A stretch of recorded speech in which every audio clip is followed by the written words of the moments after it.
नमस्कार। आज हम देखेंगे क्लास 8 का टॉपिक पाई चार्ट। सबसे पहले आपने कभी भी इस तरह का कोई चार्ट देखा होगा। यहाँ पे जो चार्ट आपको दिख रहा है उसमें पूरे भारत देश में telecom company BSNL, Vodafone, Airtel और जियो उसका कितना परसेंटेज मार्केट शेयर है वो दिखाया गया है।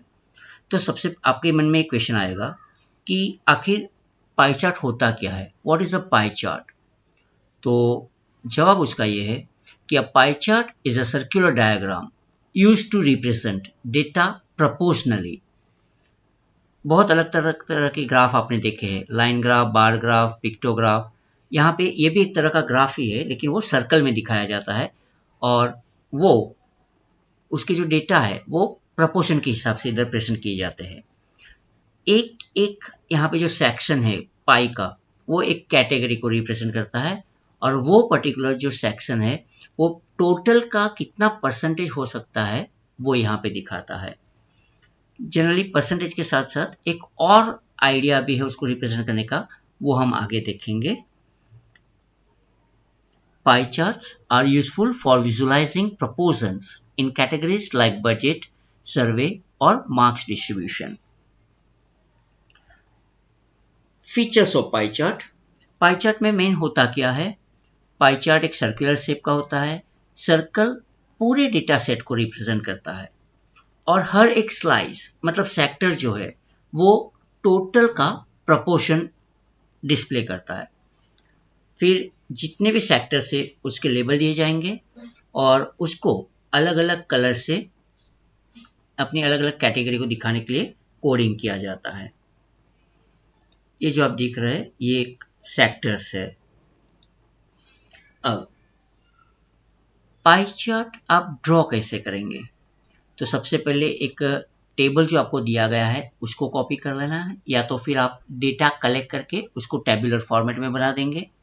फिर जो वैल्यू आपको मिली है उसका टोटल करना पड़ेगा आपको और उसके बाद इस फॉर्मूला का आपको यूज करना है। Angle is equal to given value divided by total value multiply by 360। इसको बहुत अच्छी तरह से समझ लीजिए और याद कर लीजिए, क्योंकि हर एक कैटेगरी के लिए आपको एक एंगल फाइंड करना पड़ेगा। उसके बाद एक सर्कल ड्रॉ करना है, रिलेटेड वैल्यू के जितना आपको सेक्टर ड्रॉ करना है, उसका नाम करना है और उसको कलर करना है। चलिए लेते हैं एक एग्जांपल। ये है एक स्कूल का कैंटीन का मेनू, जिसमें आप देख सकते हैं कि यहाँ पे 5 आइटम है: चना, इडली, सैंडविच, उपमा और ऑनियन भजिया। हर एक की प्राइस उसके सामने लिखी हुई है। हमें इस डेटा को पाई चार्ट में दिखाना है।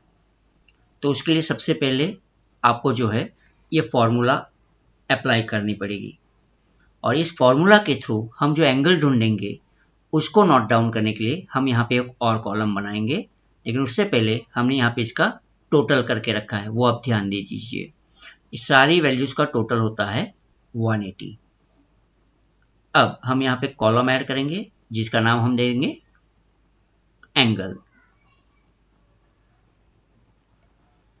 इस वैल्यू का, इस फॉर्मूला का यूज करके हम हर एक की वैल्यू ढूंढेंगे। तो सबसे पहले आएगा given value divided by total value. तो पहले केस में चना के लिए आप देखिए गिवन वैल्यू 35 है, टोटल वैल्यू 180 है, तो 35 डिवाइडेड बाय 180 मल्टीप्लाई बाय 360। यहाँ पे हो गया 35 divided by 180 multiply by 360। 0 0 cancel हो जाएगा। 18 2 36, तो 35 times 2 is equal to 70।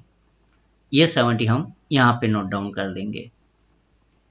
Same way हम सेकंड कैटेगरी जो है इडली की, उसके लिए एंगल फाइंड करेंगे। गिवन वैल्यू क्या है यहाँ पे 30, डिवाइडेड बाय टोटल वैल्यू क्या है 180 multiply by 360। Again 0 0 cancel. 18 times 2 36, 30 times 2 60। तो ये वैल्यू हम यहाँ पे लिख लेंगे। सेम वे थर्ड कैटेगरी के लिए 50 divided by 180 multiply by 360। 180 times 2 direct आप कैलकुलेशन कर सकते हैं, 360, 50 टाइम्स 2 100, और आगे की दो वैल्यू है वो 80 एंड 40, इस तरह से रहेगा। अब सवाल यह है कि पाई चार्ट को ड्रॉ कैसे करना है। अब थोड़ा सा अटेंशन पे कीजिएगा प्लीज। तो चलिए पाई ग्राफ ड्रॉ करते हैं। इसके लिए एक कंपास लीजिए, उसमें पेंसिल को अच्छी तरह से सेट कर लीजिए और एक सर्कल ड्रॉ कर लीजिए।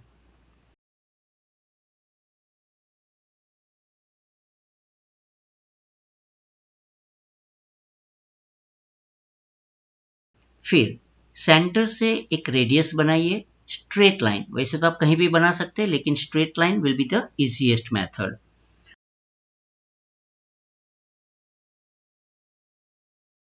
उसके बाद फर्स्ट वैल्यू जो है आपका 70 डिग्री, उतना आपको एंगल ड्रॉ करना है, उतना सेक्टर आपको बनाना है।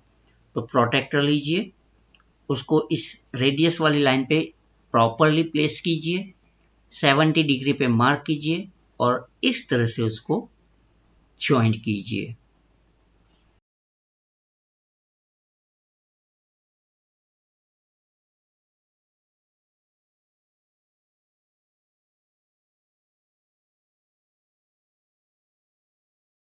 उसके बाद सेकंड वैल्यू के लिए फिर से प्रोटेक्टर को प्रॉपरली प्लेस कीजिए, ये 70 डिग्री वाली लाइन पे 60 डिग्री पे मार्क कीजिए।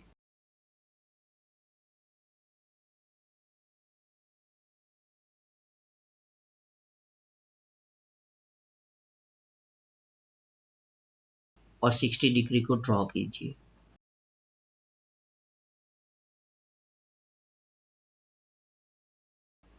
उसके बाद वापस 60 डिग्री वाली लाइन पे प्रोटेक्टर को बराबर प्लेस कीजिए।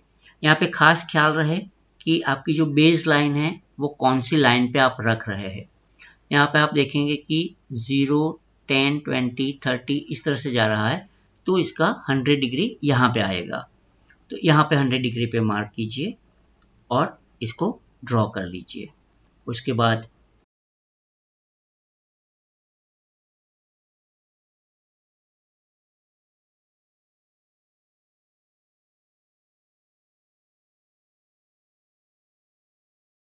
वापस प्रोटेक्टर को प्रॉपरली प्लेस कीजिए, 80 डिग्री मार्क कीजिए, 80 डिग्री को ड्रॉ कर लीजिए।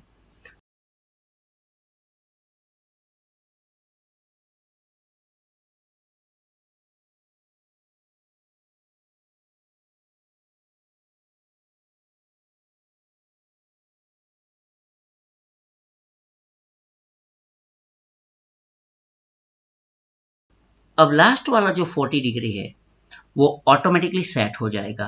अगर आप चाहते हैं तो प्रोटेक्टर का यूज करके उसको कंफर्म कर भी सकते हैं। इस तरह से आपका जो है पाई चार्ट तैयार हो गया। अब हर कैटेगरी के पाई चार्ट को दिखाने के लिए उसको आप अलग अलग कलर से कोडिंग कर लीजिए और उसके बाद हर एक कैटेगरी का नाम आपको लिखना है, जैसे कि चना, इडली, सैंडविच, उपमा और ऑनियन भुजिया। तो आपका फाइनल रिजल्ट कुछ इस तरह से दिखने को मिलेगा। आपका पाई चार्ट हो गया तैयार। इस पूरे टॉपिक में दो चीज आपको बहुत अच्छी तरह से समझनी है। पहला, that formula to calculate angle. दूसरा, accuracy to draw this angle. I hope you have understood. Thanks for watching.